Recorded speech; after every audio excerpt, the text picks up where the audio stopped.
Olá, meu amigo, minha amiga ligados aqui no canal do Gol. Estamos chegando nesta terça-feira, dia 2 de setembro, com mais uma edição de O Gol no Mercado, mantendo você muito bem atualizado dos principais negócios do mercado da bola no Brasil e no mundo, um dia depois do encerramento da janela de transferências do meio do ano, né, do verão europeu, nas principais ligas lá do velho continente, né? Ainda segue aberto nesta terça-feira no futebol brasileiro, então teremos muitas notícias. Confira em ogol.com.br, tem lá a parte do mercado da bola, você confere tudo em tempo real, mas aqui a gente vai atualizar você, claro, dando um foco especial para o futebol inglês, que foi o grande protagonista dessa janela mais uma vez, né? A quantidade de transferências envolvendo o futebol inglês é impressionante. E a gente começa com o fim de uma era no Etihad Stadium, porque o Manchester City não tem mais Ederson como seu goleiro. O Ederson foi negociado com a equipe do Fenerbahçe, 13 milhões de euros, estava entrando em seu último ano de contrato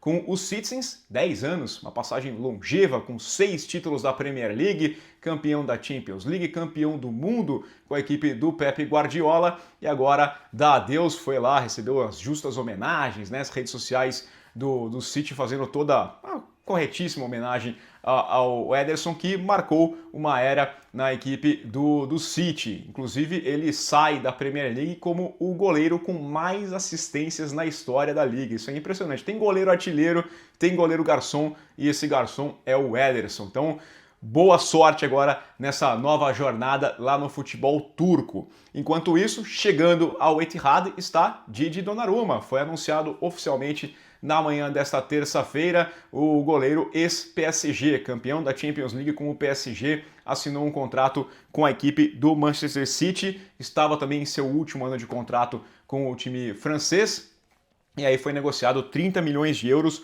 contrato de 5 anos com opção de um a mais. Então pode ser 2030 ou 2031 essa ligação do Donnarumma, goleiro italiano, que chega para substituir o Ederson. Então essa movimentação aqui mudando lá o gol do City. E até vale a pena destacar, né? Muitos negócios foram fechados na segunda-feira, tinha o prazo lá para você dar entrada nos papéis, até regularizar toda a situação, mas alguns anúncios estão acontecendo ainda nesta terça-feira, por isso mesmo fica o convite para você acessar lá o gol.com.br, porque tem alguns negócios que a gente nem sabia que estava acontecendo, que depois são anunciados. E para ir para o lado vermelho de Manchester, também teve mudança no gol. Aliás, podemos ter mudança porque tem gente chegando para ser goleiro da equipe do Manchester United. Tá com problema no gol, o Onana não tá entregando muito, quer dizer, tá entregando muito mais do que o torcedor gostaria, e aí eles contrataram o jovem goleiro belga, o Seny Lammens, goleiro que foi revelado pelo Bruges, carreira curta ainda, né, começando o Lammens, e defendia o Royal Antwerp, negócio de 21 milhões de euros, contrato até 2030, ele que chega então para, quem sabe, assumir essa titularidade. Tem problemas lá, né? Talvez tenha uma disputa de posição ainda, mas com todas as críticas que têm acontecido lá no gol do United, é possível que ele ganhe a posição muito em breve. E a discussão, um nome que era apontado como possível novo goleiro do United era do argentino, o Emiliano Martínez, o Dibu Martínez, que é goleiro do Aston Villa, mas o United chegou a conversar, nunca apresentou uma proposta oficial e acabou, então, o Dibu ficando lá na equipe do Aston Villa, né? Foi especulado até uma possível ida para o Galatasaray, mas o goleiro entendeu que era melhor continuar na Premier League do que ir para o futebol turco. Ele que tem sido um nome constante aí desde que conquistou a Copa do Mundo com a Argentina entre os melhores goleiros do mundo, ganhando o prêmio várias vezes, está nomeado à premiação também da Bola de Ouro, então preferiu ficar no Aston Villa e o Aston Villa falou, tudo bem, não tem problema não, a gente recebe você de braços abertos. Tem gente saindo da Inglaterra e aqui ó, teve uma novelinha de alguns dias, mas rolou sim um enfrentamento para termos o Nicolas Jackson anunciado como jogador do Bayern de Munique. Ele viajou no final de semana para fazer exames e ser apresentado, anunciado como jogador da equipe alemã. Contudo, o Chelsea mudou de ideia, porque na manhã do sábado, né, jogando lá na Inglaterra, o Delap se machucou e aí o Chelsea falou, não, volta, que vai ser ruim. Mas o Nicolas Jackson bateu o pé, foi insistente, falou, não, eu quero jogar no Bayern de Munique e acabou convencendo então a equipe do Chelsea. Vai ser jogador, contrato de empréstimo de 1 ano, já foi apresentado aí com a camisa número 11, vai jogar lá na Allianz Arena. Fazendo o caminho inverso, tem gente saindo da Bundesliga, indo para a Premier League e indo para o Arsenal. Estou falando do zagueiro equatoriano Piero Hincapié, jogador que foi campeão da Bundesliga com o Bayer Leverkusen, é mais um nome a deixar o time do Bayer Leverkusen, e fizeram um acordo, né, um contrato. Essa negociação também se demorou, se arrastou um pouquinho aqui, mas chegaram a um acordo que é um empréstimo de 1 ano com obrigação de compra. É aquela coisa para passar pelo fair play financeiro, você joga para cá, então já comprou, mas vou pagar o ano que vem, né, dá um sinal ali por esse empréstimo e o ano que vem você é obrigado a comprar. Então essa é a situação do Hincapié, que é mais um zagueiro para a equipe do Arsenal. O Arsenal que já tem problema também com lesões aí, muitas, e o Hincapié chega para tentar ajudar essa defesa. E saindo da Inglaterra, indo para a Espanha, a gente tem que confirmar então o Antony como jogador do Real Betis. Essa novela aqui se arrastou durante todo o verão.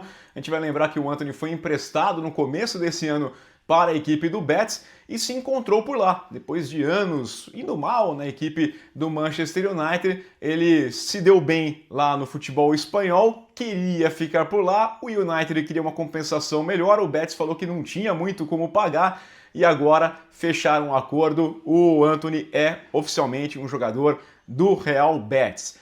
O negócio foi fechado em 25 milhões de euros, o que dá um belo prejuízo para a equipe do United, que há 3 anos foi lá e pegou no Ajax, na chegada do Ten Hag, impressionado ainda com aquele bom momento do Antony no Ajax, pagaram 95 milhões de euros pelo jogador e agora venderam por 25, então é um prejuízo de 70 milhões de euros em apenas 3 anos com um atleta. E essa situação, mas não tem o que fazer, né? Não estava rendendo na equipe do United, foi muito bem no Betis e o Antony fica nesse bom momento. Segundo a imprensa inglesa, o United vai manter um percentual de uma futura negociação, né? Então, para tentar diminuir esse prejuízo numa possível revenda da equipe do Betis para outra equipe, um percentual ficaria, estão falando até em 50%, ficaria para a equipe do Manchester United.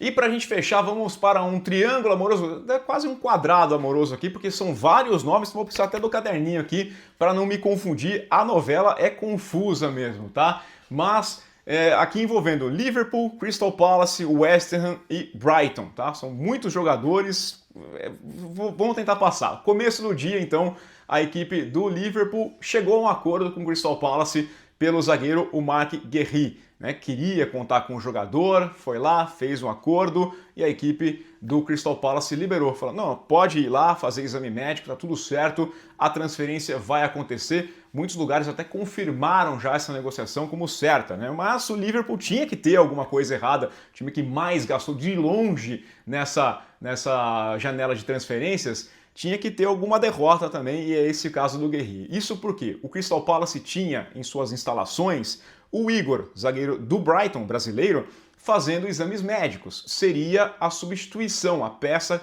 para entrar nesse elenco.